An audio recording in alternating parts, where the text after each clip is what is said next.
Odam saylab o'tirmaydi, aytaman kuni. APK fayl quru oddiy odamlar emas, yine ichki ishlarda ishchidan odamni telefonda bak.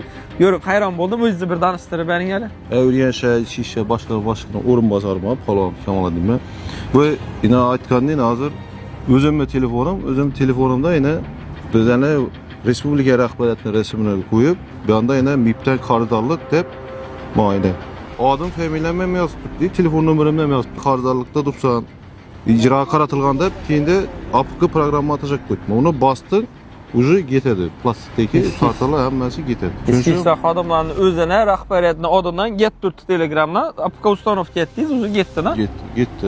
Shu odamlar shuni tushunmasdan, bilmas, bosadi, bosgandan keyin shu jabrdiyda olam qiladi. Shunchami aytamiz, har xil bo'lar bo'lmas silkalarga bosmanglar, APK fayllarni bo'lar bo'lmasin ustanovka qilmanglar. Sababi pullaringizdan boshqa narsangizdan ayrilib qolishingiz mumkin. Hozir yana Urganch shahar ichki ishlar boshqarmasi xodimlari tomonidan Daritamda shunday xalqimizga tushuntirish ishlari olib qo'yib, shunday bukletlar, ya'ni kiber jinoyatlarni oldini olsa, yordam beradigan bukletlarni tarqatish ishlari olib borib turibdi. Asa o'zingiz ham yaqinlaringiz ham xabardan bo'lgan bu videoni esa maksimal donishlarga tarqatib qo'yishni unutmanglar.